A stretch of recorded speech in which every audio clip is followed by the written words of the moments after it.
রাদিয়াল্লাহু তাআলা আনহু ডাক দেখি মামা, ও মামা। একের পর এক আপনজনেরা কারবালার মাঠে শহীদ হয়ে যাচ্ছে, কিন্তু আমরাও কারবালার মাঠে যুদ্ধ করার জন্য যাব। জোরে কোন সুবহানাল্লাহ। তারা কিন্তু বড় হয়নি, ছোট, তারা ছোট। ইমাম হুসাইন ডাক দেখি বাবা, তোমরা তো ছোট, তোমরা কেমনি কারবালার মাঠে যাইবা, তোমরা যুদ্ধ কেমনি করবা, তোমরা হইলা ছোট, তোমরা যাইতে পারবা না। এমন সময় জৈনব আসছে, আইসা ডাক দেখো ভাই, ও আমার ভাই, তুমি শোনো, আজকে কাউকে আটকে রাখা যাইব না, সবাই কারবালার মাঠে যাবে।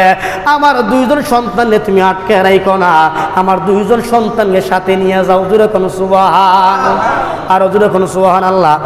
জৈনবে কয় আমার দুইজন সন্তানকে তুমি নিয়ে যাও।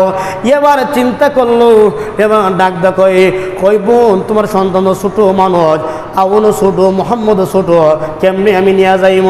কই না না, আজকে কাউকে আটকে রাখা যাইব না, আজকে কারবালার মাঠে তারা যাইব, কিন্তু প্রয়োজনে আমার সন্তান শহীদ হয়ে গেলেও আমার কোনো সমস্যা নাই। এমন প্রতিজ্ঞা কইরা পাঠাইল। ইমাম হুসাইন কি করল?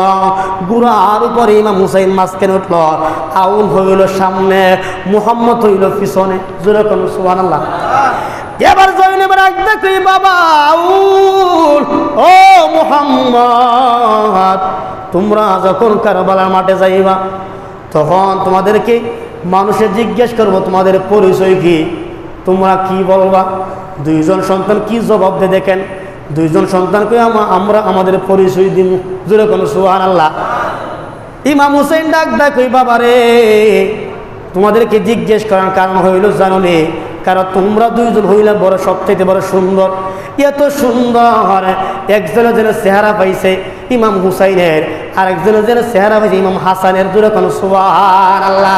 বাইকনা মামুর চেহারা পাইল, কিন্তু বাইকনার যখন রওনা হইব, কিন্তু জৈনব ডাক দেখি বাবা, ও মুহাম্মদ এবং আউন, তোমরা পরিচয় দিবা। পরিচয় জানতে চাইলে তোমরা আমার নাম বলবা না, তোমরা এমন ভাবে পরিচয় দিবা, তোমরা বলবা নবীর নাতি ইমাম হুসাইনের বাগিনা। জোরে কোন সুবহানাল্লাহ। এমন ভাবে যখন শিখাইয়া দিল, এবার কারবালার মাঠে যখন রওনা হয়ে গেল, তলোয়ার হাতের মধ্যে লইয়া মিন টাইমে এমন একটা দৌড় মারছে ইমাম আউন রাদিয়াল্লাহু তাআলা আনহু, ইমাম মুহাম্মদ রাদিয়াল্লাহু তাআলা আনহু। এই দুইটা ভাই যখন কারবালার মাঠে বেয়াদবদের মাঝখান দিয়ে একটা দৌড় মারছে, এমন একটা দমন মারছে রে বাবা। দৌড়টা যখন মারছে, বেয়াদবরা যখন দেখলো, বেয়াদবরা কই ওই দুইটা সন্তান তো আমাদের পরিবারের কেউ না, নিঃসন্দেহে নবী পরিবার হইতে পারে, কিন্তু দুইটা সন্তান যখন দেখছে, ওই দুইটা সন্তানের দুনিয়াতে বিদায় করে দেওয়া হবে। ইন দি মিন টাইমে যখন দুইটা সন্তান এই কথা বলল, ইমাম আউন ডাক কয়, আমরা যখন কারবালার মাঠে চলে আসলাম, জীবন ফিরাই নেওয়ার জন্য আসি নাই, শহীদ হওয়ার জন্য। আমাদের মনটা পাগল হইয়া রইছে। ইমাম মুহাম্মদ ডাক কই, বেঁচে যাওয়ার জন্য আসি নাই, শহীদ হওয়ার জন্য মনটা বড় পাগল হয়ে গেছে। কিন্তু এই কথা বলার পরে এমন একটা দৌড় মারল, এমন একটা দমর মারল, যেই মাত্র দমর মারছে রে বাবা, কিন্তু বেয়াদবরা গুড়ার নিচে ফালাইয়া দিছে।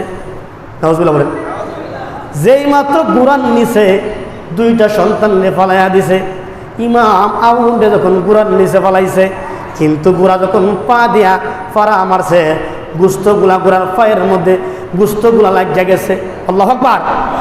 এই গুস্তগুলা যখন গুড়ার পায়ের মধ্যে লেগে গেছে রে বাবা, ওই সময় পা গুলা ক্ষত বিক্ষত হয়ে গেছে, রক্তগুলা জমিনে ঝরতেছে। যেই মাত্র তলোয়ার দিয়া আঘাত করতেছে ইমাম আউন দে, ইন দি মিন টাইমে আঘাত করতে করতে গুড়ার নিচে যখন ফালাইয়া শরীরটা একদম তেতলায় গেছে, ডাইরেক্ট মামাগু কই একটা ডাক মারছে। একটা মামাগু কই যখন একটা ডাক মারল, ইমাম হুসাইন দেখার ক্ষমতা আসেনি, আর যখন আসেনি। দুইটা বাইকনা কেমন হইছে, ইমাম হুসাইন বাড়ির তাইকে দেখার ক্ষমতা আসেনি। শুধু সেই ক্ষমতা নয়, আজকে ইসলামপুর মোল্লাপাড়া মানুষ মাহফিল করতেছেন, কিন্তু এই মাহফিলটা ওই জায়গাতে ইমাম হুসাইন দেখার ক্ষমতা আছে না নাই? আরো যেরকম আছে না নাই? এই জন্য বাবা আজকে কারবালার মাহফিল সাজাইলেন, সুহাদায়ে কারবালার মাহফিল সাজাইলেন, কিন্তু যারা টাকা দিয়েছেন, পয়সা দিলেন, বুদ্ধি দিয়ে শ্রম দিয়েছেন, আপনাদের কি উপায় হবে একটু জানালন। সাফা শরীফের একটা হাদিস আমি বলবো, বারাআতুম মিনান নার। সাফা শরীফের হাদিসে আমি দেখলাম যারা কারবালার মাহফিলে টাকা দেয়, শরীক থাকে, যারা কারবালার মাহফিল সাজায়, সুহাদায়ে কারবালার মাহফিল সাজায়, যারা নবী পরিবারের পরিচয় করায়, যারা নবী পরিবারকে স্মরণ করে, নবী পরিবারে যারা নামগুলো স্মরণ করে এবং মাহফিল সাজায়, আমার নবী বলছেন সাফা শরীফের হাদিস, বারাআতুম মিনান নার, একটা লোকেরও জাহান্নামের আগুন স্পর্শ করবে না। এত আস্তে আর জোরে সুবহানাল্লাহ। নবীজি বলছেন বারাআতুম মিনান নার, একটা লোকও জাহান্নামের স্পর্শ করবে না যারা কারবালা মাহফিল সাজায়। জোরে কোন সুবহানাল্লাহ। যারা একটা টাকা দিয়ে শরীক থাকলো কারবালা মাহফিলে, সুহাদায়ে কারবালার মাহফিলে 1 টাকা দিয়ে শরীক থাকলো, এই মাহফিল সাজাইলো, প্রত্যেকটা মানুষে আমার বংশের মানুষে পরিচয় করাইলো, জানাইয়া দিল, ইমাম হুসাইনের প্রেম অন্তরে ঢুকাইয়া দিল, তারা একটা লোক জাহান্নামে যাবে না, সবাই জান্নাতে। জোরে কোন সুবহানাল্লাহ। ঘোষণা করছে আমার নবী, কথা কোন ঠিক না? নবীর কথা সত্য না মিথ্যা? জোরে কোন সত্য না মিথ্যা? একটু দুশো আল্লাহুম্মা সাল্লি